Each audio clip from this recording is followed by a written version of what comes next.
One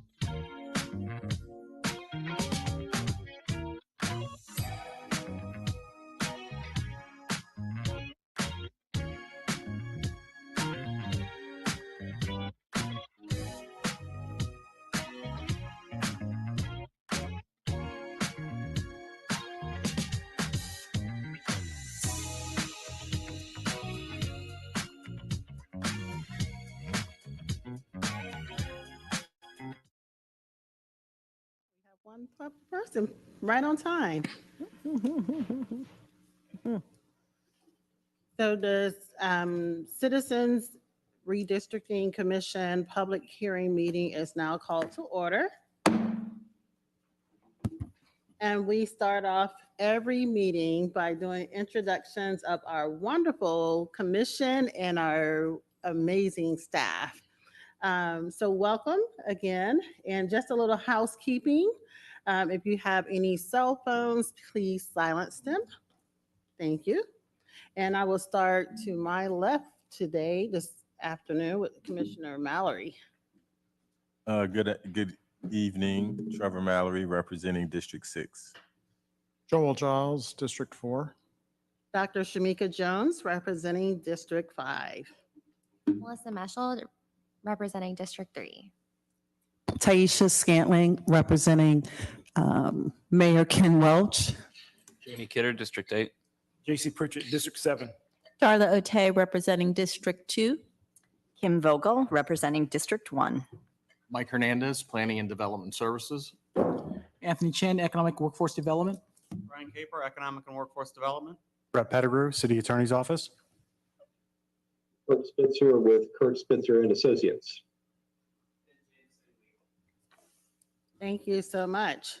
So hopefully everyone has had the opportunity to review our agenda. It is posted online on the City of St. Petersburg website.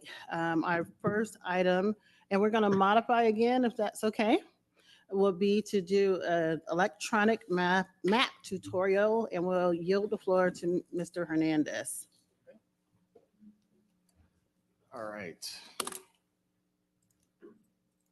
Okay, I'm going to go through step by step how to navigate the redistricting web map and how to access the data that is within the layers. So in order to access it, you want to go to the Citizens Redistricting Commission page, and you want to scroll down to the alternative redistricting maps button and click on that. And the map pops up. You agree with the terms and conditions, and then you are in. So you can use your mouse in order to zoom in and out of the map. You could also use the plus or minus icons, and they'll do the same. And in order to pan around the map, you can hold your left hand side of your mouse, and you're able to go to the area that you'd like. Okay, now we're going to focus on the right hand of the upper right hand window, the layers list. Here you can see these are all the features that are in your map. We're going to start with alternative 2B, 3B. This is the proposed council district boundary. And if you click onto that, you can see that it's going to give you the total population as well as all the demographic breakdown. So this is a hollow, no fill, and you can see the black outline. So this is, so you'll be able to see the other layers that are overlapping with it. So here's an example. We're going to click on the city council districts, and you can see that they're represented by a color for each district. So you can visually analyze, for example, District 1 here.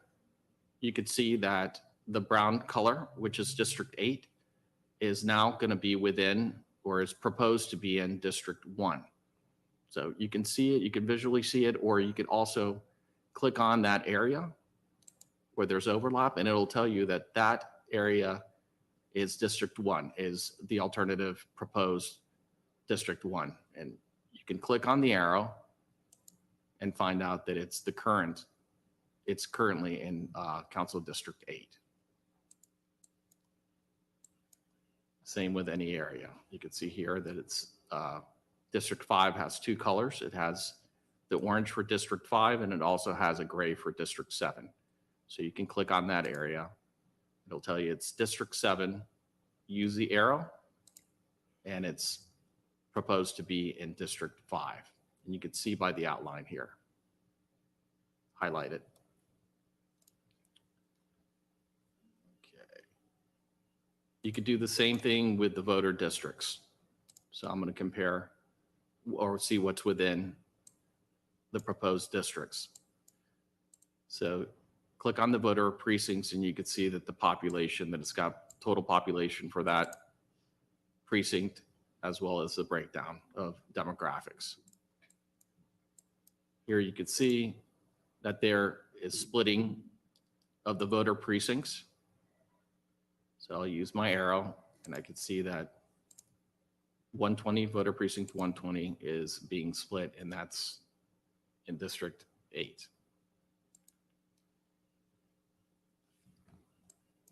Now we'll move on to the neighborhoods. And here you're able to see what neighborhoods are within which district, which proposed district. Might take a little bit to load. Here we go. So I can see that Coquina Key is in District 6. Tropical Shores is in District 6. Okay. And the last layers are permit, new construction permits, single family, multifamily, and other new construction like commercial. And you can also click on those layers, on those points, and you can see what permits, what type of permits and the permit information.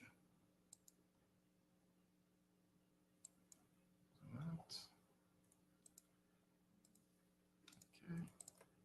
You can also, as you zoom in, you can tell that this is a street base map, or you could change that by using the icon on the 4 corners here.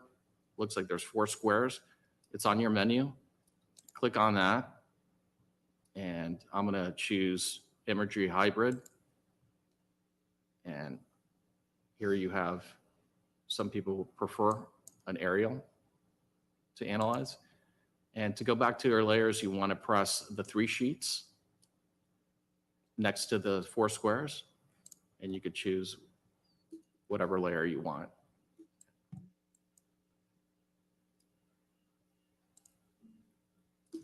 Are there any questions you want me to go over? Anything else? Does anyone have any questions for Mr. Hernandez on the electronic map? Thank you, Mr. Hernandez, and we'll move to the next item of business on our agenda. We will have an overview of our redistricting process and criteria, and that is by Attorney Pettigrew. Thank you, Chair. So to provide you with an introduction before Mr. Spitzer gets into the more interesting process of how the maps themselves were developed, I'll be presenting a brief overview of the redistricting process. That process for drawing boundaries is governed by our city's charter, which is the equivalent of the municipal constitution. And under that charter provision, the redistricting process is divided into 3 phases. Phase 1 is led by the administration and culminates in a report of the mayor. Phase 2 is led by this Citizens Redistricting Commission, and that culminates in a report to City Council that proposes new districts. In Phase 3, City Council takes action on the proposal from this Redistricting Commission. So to provide some more information on each of those phases, the first phase in which the mayor comes up with a report concerning redistricting can last up to 1 year, and that's kicked off when the census results are released by the Census Bureau. The report provided to the Redistricting Commission by the mayor contains an introduction to the current census data and documents why redistricting is required under the charter. Mr. Spitzer will talk about that in more detail during his presentation. But the function of that report is essentially to initiate the commission process. So once that report of the mayor was submitted to City Council, the process shifts to this commission, which is comprised of 9 citizens, 1 appointed by the mayor and 1 appointed by each sitting council member. From a timing phase, once the commission has met in its redistricting, its organizational meeting, the commission has 60 days to come up with a report. And following the issuance of that report containing proposed districts, the process shifts to the 3rd phase governed by City Council. Theoretically, if the Redistricting Commission fails to submit a report, City Council would be able to redistrict by ordinance. But considering where this commission, all the hard work that has been put in and the fact that we have a solid map before us this evening, I have a hard time believing that would occur. And so based on the assumption that this commission will be meeting its 60-day deadline, council will then have 60 days to do one of the following. They can either accept the districts proposed by the commission through a majority vote of City Council, or the City Council could reject the districts proposed by this commission and adopt districts drawn by the City Council itself, but that would take a unanimous vote. And if neither of those occurs within that 60-day period, the districts proposed by this commission would be deemed adopted by operation of law. This Redistricting Commission had its organizational meeting on August 8th, 2022.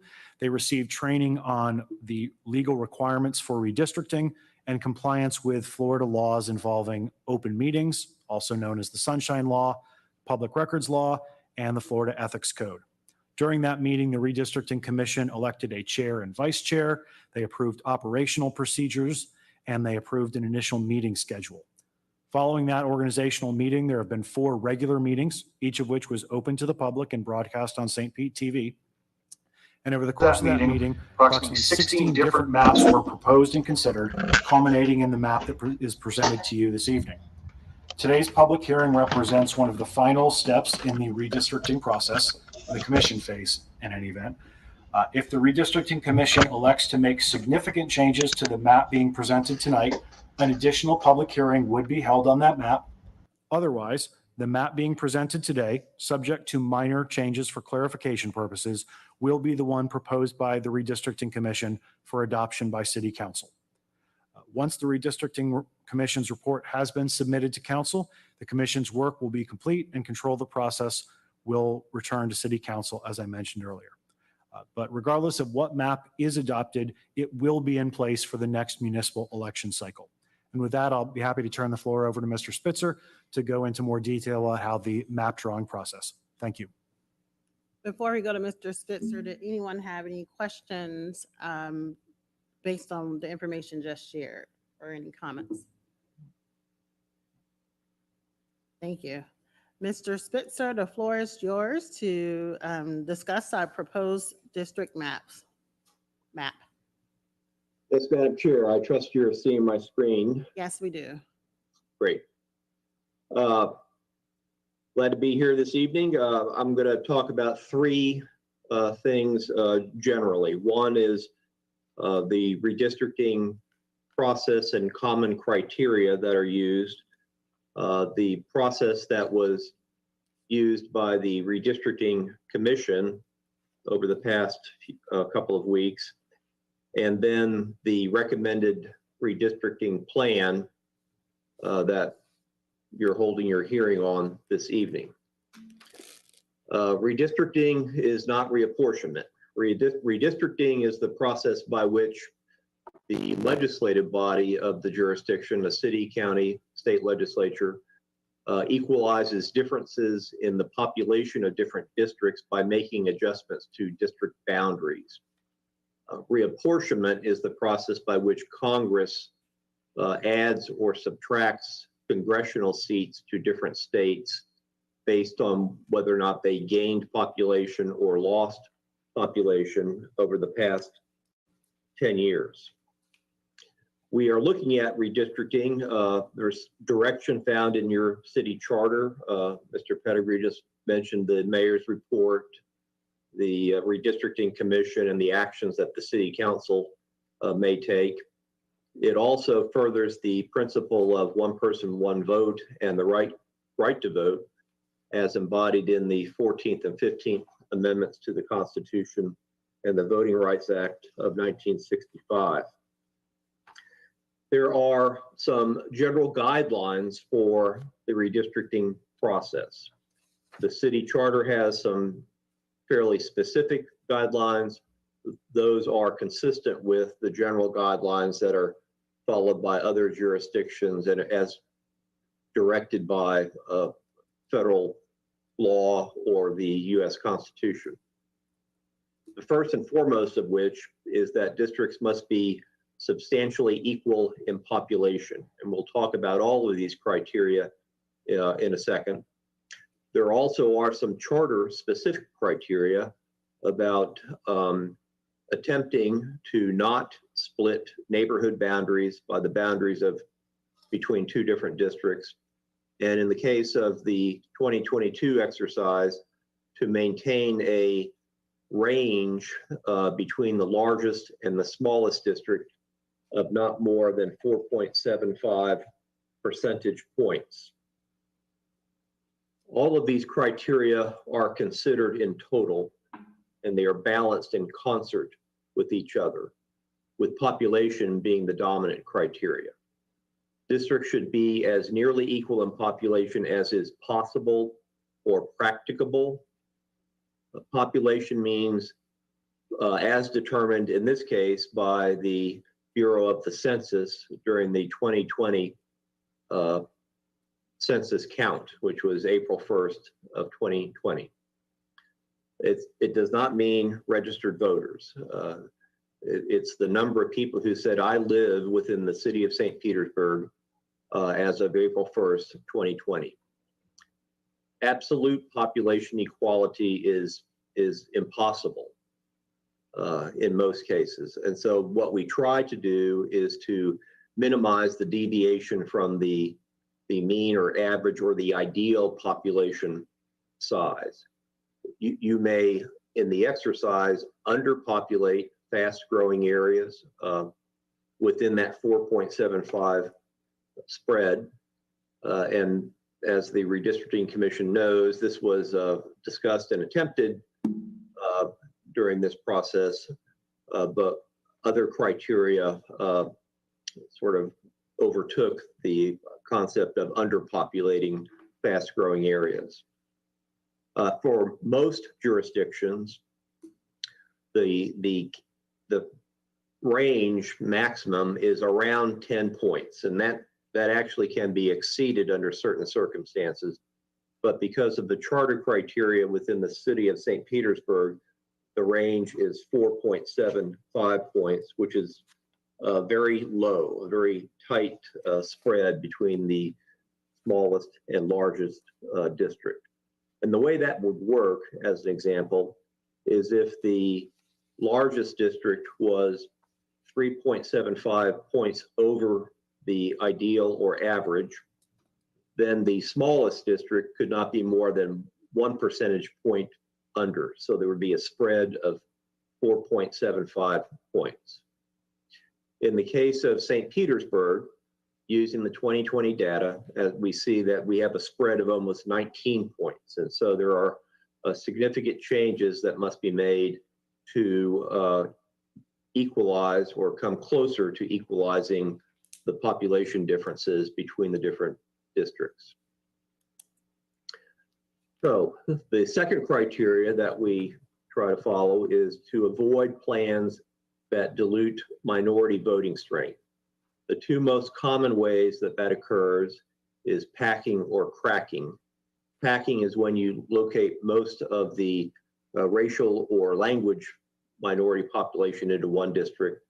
Cracking is when you split that population into two or more districts. This is an example of simplistic example of how that could occur.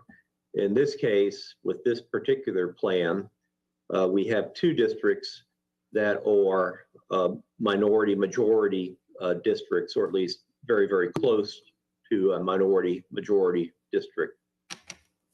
with the plan on the left, most of that population is now packed into a single district.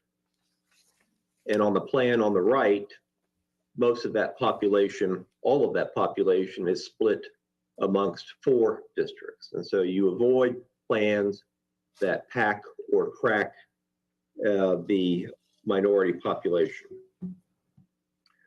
We use census blocks. That data is readily available. It's very amenable to being used with various softwares, GIS softwares, and easy to move these different blocks from district to district. It's presumed to be valid for other jurisdictions, especially counties. You look to see for anomalies in the data. If something just doesn't look right, you try to determine why it doesn't look right. Or if there's a state or federal prison in the county, there is the case law is unclear as to whether or not that population is counted or not. That was not the case within the city of St. Petersburg. And in the out years of the decennial cycle, you can supplement or alter the 2020 data with other sources of data, but you need to document very clearly why you're doing that and how. And it's not just gross population numbers, it's also voting age population, people who are of 18 years old or older. And in the case of the city of St. Petersburg, looking at the voting age population, you'll see that there's a minority majority district within District 7. And so we will attempt to preserve that situation in the districting plan that's being considered as we move forward. Other criteria, obviously districts must be contiguous to other parts, all parts of a single district must be contiguous to other parts. Contiguity may be attained by crossing a water body. You try to follow significant boundaries. You try to minimize the disruption to existing district boundaries and try to follow significant either natural or artificial boundaries or features such as roads or water bodies. All of these things make it easier to understand where the changes are for the voters. They're usually coterminous with voting precinct boundaries, and they're usually coterminous with census block boundaries.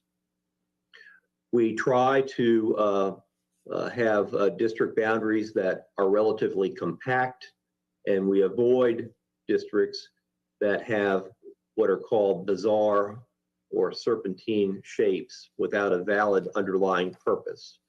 And this is the origin of the term gerrymandering. The governor of Massachusetts developed a plan where the one district took a circular pattern around the state, and someone said that was a salamander shape, and they said no, it was a gerrymander. So that's how that term came to be. In more recent times, I believe this was in the early 90s, this was a proposed congressional district in the state of North Carolina, which was rejected by the Supreme Court. We try to preserve communities of interest, such as neighborhoods, homeowners associations. In the case of the Florida legislature and county governments, you try to not split municipal boundaries by the boundary line between two different districts. In fact, preservation of neighborhoods is part of the intent of language in the city's charter. So these are the general guidelines that we try to follow. Population is the dominant criterion, but all of these other guidelines are also considered during the redistricting process. So there's a lot of moving parts in a redistricting process, as the commission is well aware. So this is a map of the existing city boundaries with the 2020 data imported into the city. And what it shows here is that District 6 needs to lose around 3,800 people, District 2 around 1,400, District 4 needs to gain around 1,500 or so people, and District 1 needs to gain around 2,300 people. So how did we get to where we are today? At your second meeting, we brought to the commission 3 redistricting plans that were just based on standard criteria and the criteria that were considered at that time within the city's charter. These are 2 of the plans, and then alternative 3 was the third plan. The commission said that none of those plans were really plans that they were really interested in pursuing further, although parts of Plan 2 were of some value, and so we went with that plan and began the iterative process of changing a plan, getting responses to that plan from the commission and or members of the public, and then bring another plan back. And so, as Mr. Pettigrew mentioned, we had 10 or 12 plans, I think, in total, which is a very high number of plans for a redistricting process that, at least that we've been involved with. And so we came up with these different plans until we got to Plan 2B-3. And we then came to 2B-3.A. And in this plan,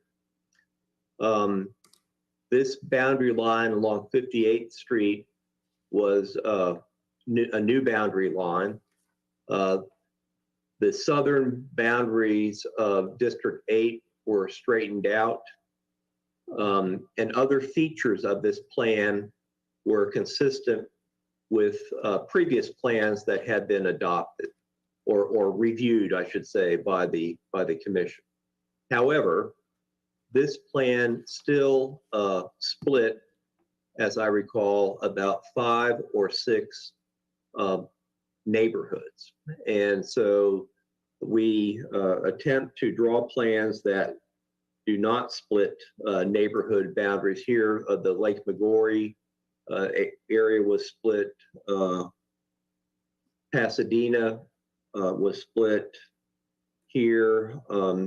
There's a Tyrone neighborhood that is no longer split under this plan, but still there's other areas here that were still split. And so 2 other plans were developed. Neither of them, I should say that both of them split the small, in my opinion, the smallest number of neighborhoods as is possible, given the configuration of the city. And that was, they only split 2 neighborhoods. And so the differences between 2B.3b and 2B4 is this area right here. And you can see this here, it was, and here. And in Plan 2B-4, this portion of District 3 is proposed to be moved into District 4. And the reason that that was drawn in that manner was to make the shape of District 4 and also District 3 a little bit more compact. But after a discussion by the redistricting commission, while these areas here are 4 distinct neighborhood associations, it was felt that while they're different neighborhood associations, they really are very, very similar to one another. And so this plan to draw this new boundary line between District 3 and 4 was set aside in favor of Plan 2B-3B, which is the plan that is in front of you and the public this evening. And so this plan, and I can show you this when we jump over to the software, only splits two neighborhoods out of 120 neighborhoods within the city of St. Petersburg. It has very good tolerances. It does not dilute minority voting strength. And we can show that to you now. Here, remember that the deviation may not be more than 4.75 percentage points between the largest and the smallest district. And in this plan, it's actually just under 4 percentage points. Recall that District 7 had as I recall, a 56% African-American voting age population within it. That population is increased slightly in Plan 2B-3B, and the sort of minority influence district populations of District 5 and 6 are maintained. We ran some compactness tests. There's different measurements that you can use to arithmetically measure compactness of different districts and different redistricting plans. And in this plan, it shows, these are in rank order in terms of compactness. The closer you get to 1, the more compact the district is. A circle or a square have compactness scores of 1. And so the range is from 0 to 1. And this average of 0.31 or 0.32 is good. It could be better, but this is good, especially in terms of other criteria that we followed in this process. So if you compare the criteria that we discussed earlier with those different criteria in the plan that's being considered, it has a very good deviation from the mean in terms of attaining equal population. It's maintained the minority voting strength in District 7. We have followed census blocks. All of the districts are contiguous to other parts of each district. We have followed significant boundaries. They're relatively compact. We've preserved communities of interest. And in terms of criteria that are specific to the city of St. Petersburg's charter, only 2 of 120 neighborhoods are split, and the spread or range between the largest and the smallest district is well under 4.75 points. And so, Madam Chair, I can take questions now, or we could jump over to the software and then take questions. Do we have any questions at this moment? We do not have any questions, and you can go ahead to the software.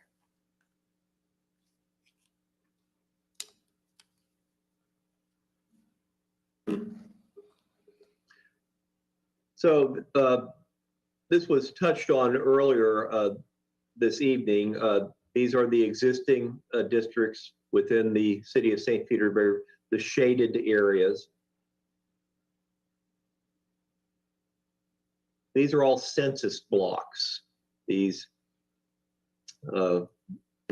boundaries with thin gray lines, they're all different shapes. In urban areas such as St. Petersburg, they are block shaped. If you move into a rural county or a golfing community.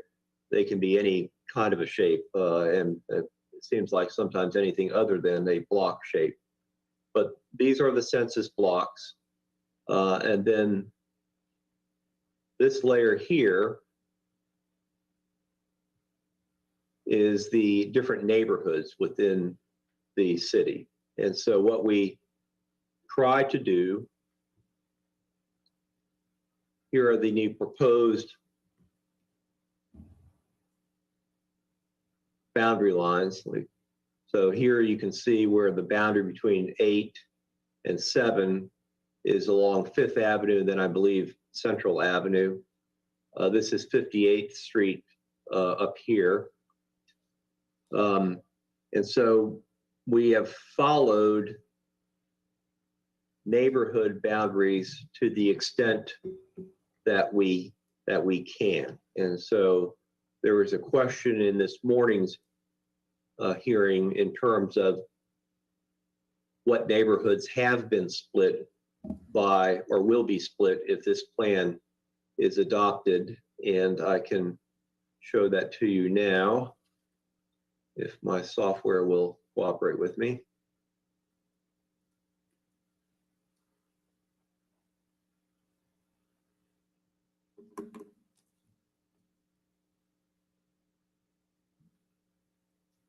It really has too much information. Here we go. So this is the Distant Heights Civic Association in this area. And as you can see, that's extends into District 1 and also into District 8. The other neighborhood association, as far as I can tell that is split, is the Central Oak Park Neighborhood Association, split between District 8 and District 7. But other than those two, I am not aware of any other neighborhoods that are split by the district boundaries as proposed in Plan 2B-3B. Some neighborhoods are moved. Many neighborhoods are moved either in part or in whole from one district to another. But other than those neighborhoods that we've just discussed, I don't think any are split by a boundary between one district and another. So I'm happy to answer any questions, Madam Chair, that members of the public might have, or I could help illustrate a question that they may have themselves, a policy objective, if there are any of those issues out there. Thank you. That is a great segue into our next agenda item, which is our public comment. Mr. Chen, could you provide some insight on how the public comment looks?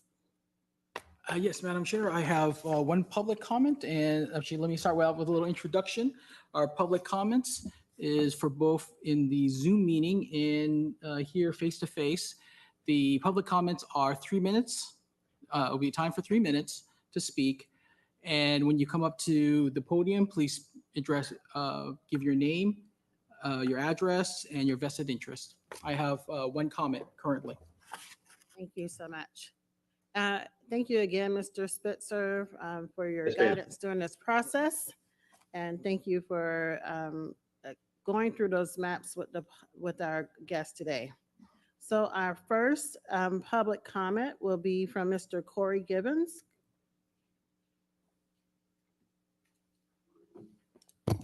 Good evening, Madam Chair, Commissioners. Thank you all, first of all, for your time and your service and the sacrifices. We appreciate that. During the Charter Review Committee meeting last year, Mr. Pritchett announced his intent to run for the same seat which he is drawing the district lines for, after it was made clear that those with political ambition should abstain from serving on this body to prevent a conflict of interest from arising. Mr. Pritchett should have abstained from being appointed to the redistricting committee.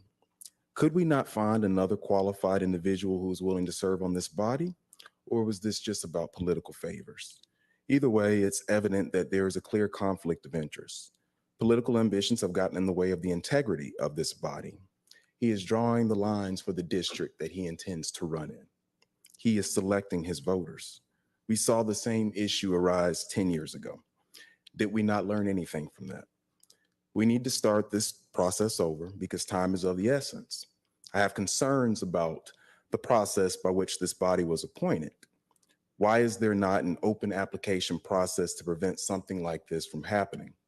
This is not personal. It's about doing what's right. I support starting this process over with an unbiased and a neutral commission, because right now it seems to me that this is very politically motivated. Violations like this cause voters like me to lose faith in the democratic process, especially when we see it working for some and not all. Choices matter. In fact, of the matter is, Councilwoman Wheeler Bowman made a bad choice by appointing Reverend Pritchett to this body. Thank you. Thank you, Mr. Gibbons. And I will yield to Attorney Pettigrew. And do you have any feedback on, because I thought during our initial review of the Charter Commission, I'm sorry, the directors from the charter, there was some dialogue or something written about running for public office in the future, wasn't there? There is a prohibition on declared candidates from office for serving on this commission. As long as no one on this commission has declared a candidacy, which to be a declared candidate for office has a specific legal meaning, filing and taking certain actions defined in the Florida Election Code, such as raising funds or filing certain paperwork with the city clerk. But the mere intent to run would not be disqualifying under the charter provisions. Does that answer your question? Yes, thank you so much. Mr. Gibbons, did you have any follow-up questions on that? My comment wasn't necessarily regarding the legality of the matter. It was more so what's ethically right and the integrity of this body. I know many of you, and I know you all to be good, upstanding individuals. So it's not an assault on your character. It's just about doing the right thing. And this issue arose 10 years ago with Councilwoman Rice when she designed the district that she was to run in. An issue arose with that some years ago. Constituents brought the issue before council and they ended up adopting the maps that they wanted to adopt anyway. So what I want to prevent from happening is what happened 10 years ago. So again, it's not about legality. It's about doing what's right, intentionality. So thank you. Thank you. Are there any comments, additional comments? Commissioner Pritchett? Can I get clarity from legal about how many minutes I have to respond?